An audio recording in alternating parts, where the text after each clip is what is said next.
si Congressman Ungab ay huli rin na ang isa sa nagsiwalat ng mga blanco sa BICAM report. Ngayon, may bagong nadiskubre si Congressman Ungab. Mainit at lumaragsa ang issue tungkol sa flood control. At nadiskubre ni Congressman Ungab ang isang paraan kung paano nangyayaring walang major projects tungkol dito. The last time, itong si Congressman Ungab napakasipag at siya po ang siguro tinaguri ang pinakadalubhasa na pagdating dito sa pagbabudget o sa appropriations sa House of Representatives. Matagal na po siyang representante at kadalasan po noong panahon ni Presidente Rodrigo Duterte, siya po ay nandyan sa Committee on Appropriations. Obviously ngayon, hindi na po siya kasama dyan. Ang dating pinuno ng Committee on Appropriations ay walang iba kundi ang kontrobersyal na kongresista si Saldico at ang kanyang deputy or co-chair was ang dating kongresista din na si Stella Kimbo. Ngayon po ay ang pinuno niya ay si Isabela Representative. Oops, nakalimutan ko yung name niya. It will come back to me. So maraming salamat po sa lahat ng mga bagong dating. I'm seeing your greetings and magandang gabi po sa inyong lahat. Pagpatuloy natin. Si Congressman Ungab ay huli rin na ang isa sa nagsiwalat ng mga blanco sa BICAM report. At nung siya po ay naglabas nito, ay co-host niya doon sa Basta Dabawenyo, walang iba kundi ang dati nating Pangulo, si Rodrigo Duterte. Okay. Medyo mahina ang boses natin, ipagpaumanhin niyo po muna dahil ngayon lang po ako medyo nakabawid, 2 araw na pong may sakit. Ngunit napakahalaga po nitong kailangan nating i-discuss kung kaya't, napipilitan talaga tayo mag-live ngayon. Ngayon, as Congressman Swansing, maraming salamat po kay Mr. Jose Albania. Alright, Congresswoman Swansing po ang ngayong pinuno ng appropriations. Kanina, matapos isiwalat ni Congressman Ungab ang tungkol sa mga blanco sa BICAM, isiniwalat din naman niya kamakailan ang tungkol naman doon sa automatic appropriations, doon sa mga special funds na diretsyong tumatanggap ng mga buwis, halimbawa PhilHealth, na naka-allocate sa kanila ang buwis ng ang sugar tax and other health issues, no, tungkol doon sa ang sin taxes at lalong-lalo na yung doon sa sugar taxation, sa pagtatax ng mga sweetened drinks. Okay. Sabi niya, napakialaman daw nitong 2025 yung tungkol sa automatic allocation. Sabi niya ngayon lang daw siya nakakita na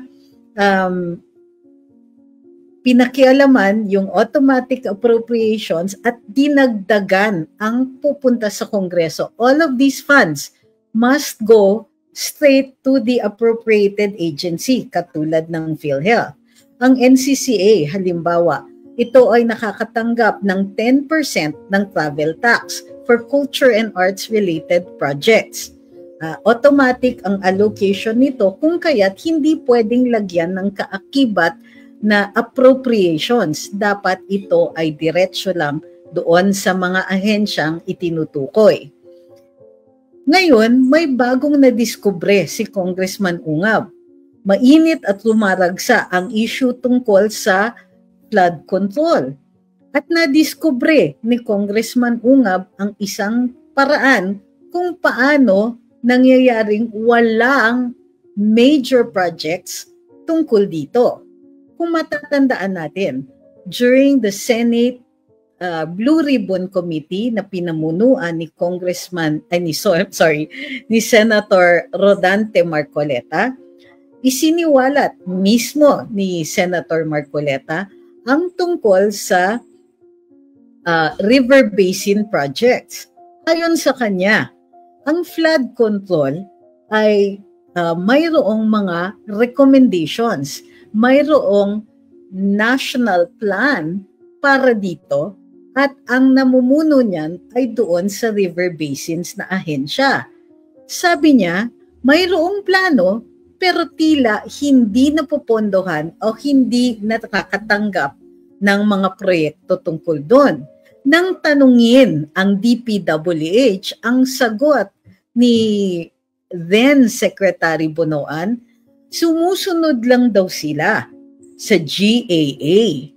Kapag nakalagay sa GAA ang mga proyekto, maging flood control yan o gusali, lalong-lalo na yung mga ipinasok sa distrito ng kongresista, wala naman silang choice kung hindi sumunod. Alam na. Ngunit ayon kay Congressman Ungab, mayroon pa. So hindi lang po dyan. Hindi napopondohan yung mga proyekto para sa mga river basins, kundi mayroon ngang mga kanya-kanyang proyekto ang mga congressman. Sabi ni Kong Ungab, it's a little worse than that. Okay. Tignan natin ang mga na-discuss niya kanina para ma-level natin kung ano ang napag-usapan or ano ang naisiwalat niya. We had later communications with him at nakita natin kung paano talaga or kung ano ang hinihinala niyang source ng iba pang flood control projects ng bawat kongresista. Okay? Pakinggan po natin muna itong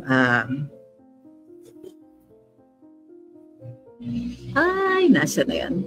Itong sa Kongreso kanina. I have a question to DPWH. Perhaps Secretary Vince could delegate this to one of his deputies, considering that bago pa siya nakaupo. My question is this. What happened, anong nangyari sa big ticket, high impact flood control projects that were funded by ODA? They were lodged under the Foreign Assisted Projects or FAPs. I think this was presented in the 2024 budget and 2025 budget.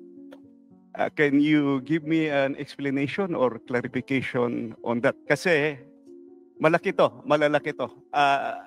I understand that the foreign creditors here are JICA, Asian Development Bank, World Bank, IBRD, Asian Infrastructure Investment Bank, Korea Economic Cooperation Development Fund, and the government of China. Pag na-approve na kasi yan, yung mahaba yung proseso, very, very technical. Kompleto yan, feasibility study, everything. Pumasa na ito sa DBCC, pumasa na sa Monetary Board, at saka meron ng sovereignty. Anong nangyari? Please clarify, Your Honor. Mr. Chairman, Honorable Sid Ungab, if I may just ask Undersecretary Emil Sidain, who is in charge of our foreign assisted projects, to respond. Good morning, Madam Chair, Your Honors. Relative to the ODA or foreign funded projects, which are actually the high impact projects, this has been actually implemented, Madam Chair, Your Honors, in most of our yearly implementations since the past administrations until now. But it goes through the process of approval from the NEDA, previously with NEDA, passing through the ICC Technical Board, then once it goes up to ICC Cabinet Committee, all the way to the NEDA Board. And until now, Mr. Chair, all these flagship projects goes to the proper vetting of all the line agencies for review. With regards to flood control, most of these projects, especially the big ticket projects, goes also to the detailed master plan and feasibility studies before this can be submitted to the NEDA or the DepDep for proper review. And with this, Mr. Chair, once it goes through the approval, the lending institution, if this is actually with JICA, World Bank, ADB, or Korean Exim Bank, the appraisal mission has to come to the Philippines for a more rigid evaluations of the same. Okay, dito nakikinig tayo sa isang undersecretary ng DPWH at ini-explain niya kung saan dumadaan muna itong mga official development assistance funds or also known as foreign assisted projects. Under siya sa foreign assisted projects. Ini-explain niya yung mga kailangan daanan, monetary board, NEDA, ganyan. Yung mga iba't ibang ahensya na mag-vet ng proyekto na ito, ang mga projects na ito, at kung sila ay maaaring tumanggap nitong foreign assistance or grants. So ang foreign assistance ang grants usually tinatawag na grants, but actually they can be soft loans or they can be an out-and-out donation. Pero pag sinabing assistance, these are also soft loans. Nag-iiba lang sila doon sa paano yung mga terms ng pagbabayad sa kanila. So ina-explain dito yung rigid evaluations nga na dinadaanan ng mga foreign assisted projects. Particular na dito sa mga proyektong pinag-uusapan dito, which are big ticket projects related to mitigation of climate change at related din sa punteriya nito rin ay flood control. Okay, tuloy natin. So napakasinsinan po ang review, but isang importante po dito that we have to recognize, the NEDA ICC has to evaluate the projects on a threshold that all projects that should be funded through foreign should go a threshold passing the 10% economic internal rate of return. Meaning if the IR is low, there could be no ROI or impact to the government and to the public. So isa po yun din na tinitignan po ng ating mahal na Pangulo once it reaches the EDC, the Executive Development Council. All these projects can really give a high boost to the economic development of the country. Now, Mr. Chair, with regards to the funding, we got actually funds as early as 2022, 23, a very minimal budget compared to the NEP that was actually foreseen for release. Bumababa po siya doon sa expected. And what is more worse, last year, 2024, we received a zero budget from the GAA. Okay. May dumating naman po ito, pero these are actually more on the unprogrammed budget. Okay, pinakinggan niyo yun? So, mayroon daw silang natanggap. So, may pera.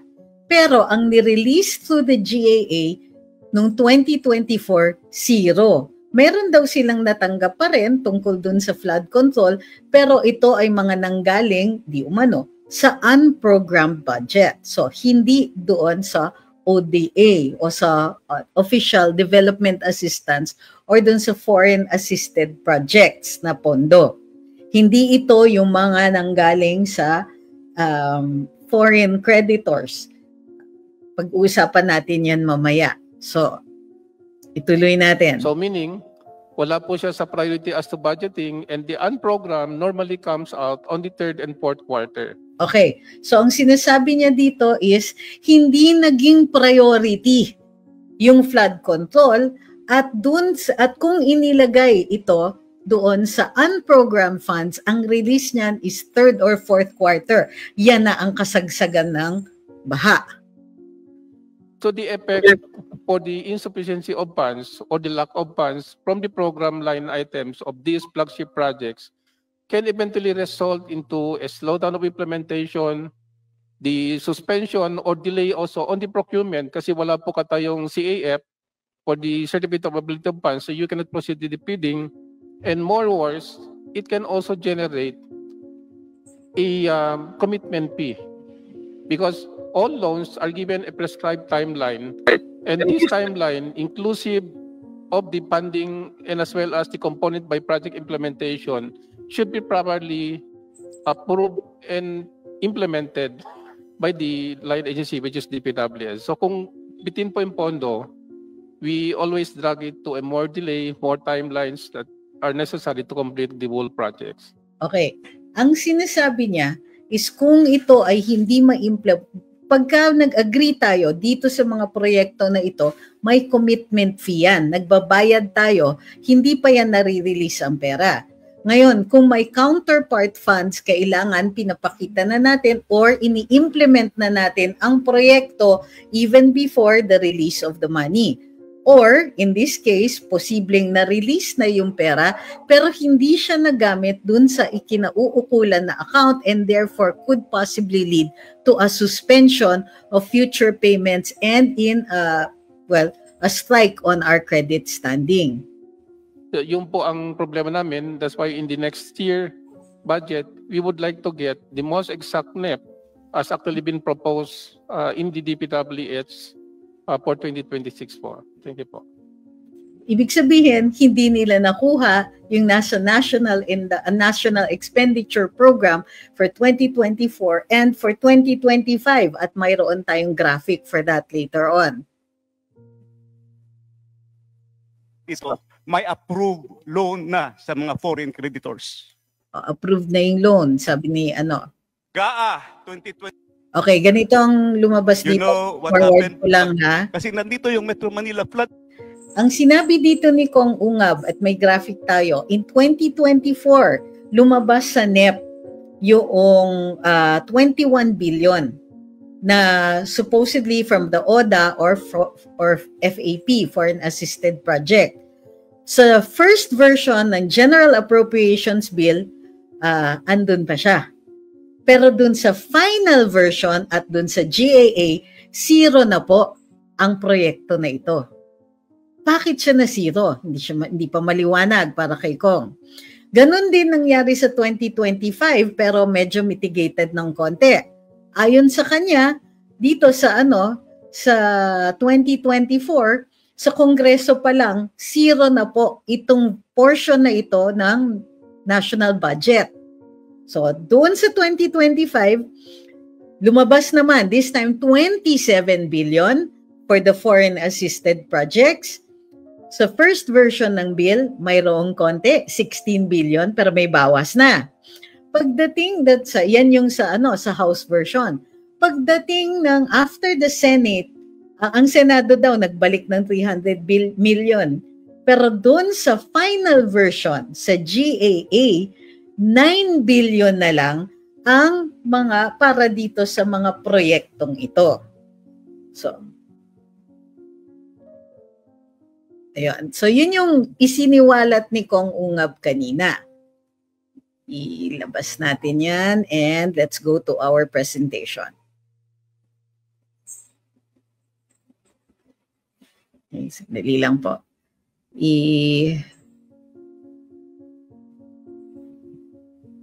Pasok ko lang yung ating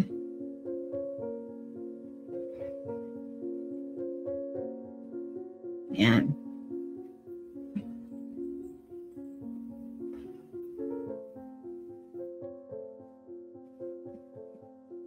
Okay. So, para makita ninyo, ito yung may slide presentation tayo. Para mas maliwanag lang, makikita nyo exactly kung anong programs or projects. Para dito sa mga nanonood sa TikTok, yung mga visuals natin are on Facebook, YouTube, and Rumble kung gusto nyo pong mapanood. Otherwise, we will be posting this later. Gagawa kami ng separate na TikTok na video para dito.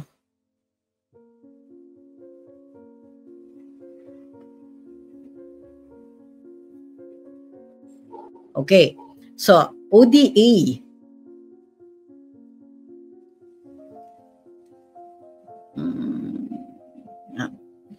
So, mayroong tinatawag na Official Development Assistance Programs for flood control. For 2024 and 2025. In 2024, 21.6 billion. In 2025, 27.5 billion naka-allocate across 11 projects. Ang mga projects na ito, anim ang nakita ni Kong Ungab. They are Metro Manila Flood Management Project, High Impact Initiative to Reduce Flood Risk sa NCR. 21.6 billion in 2020. Ito na po. Pasig Marikina Channel Improvement. Mali po yung ano ko. So, sa Metro Manila, sorry, mali yung aking visual. Sa Metro Manila, 6 billion in 2024 and 6.8 billion in 2025. Sa Pasig Marikina Channel Improvement Project, 6.6 billion in 2024 din, and 7.4 billion sa 2025. Sa Cavite Industrial Area Risk Management Project, 1.7 billion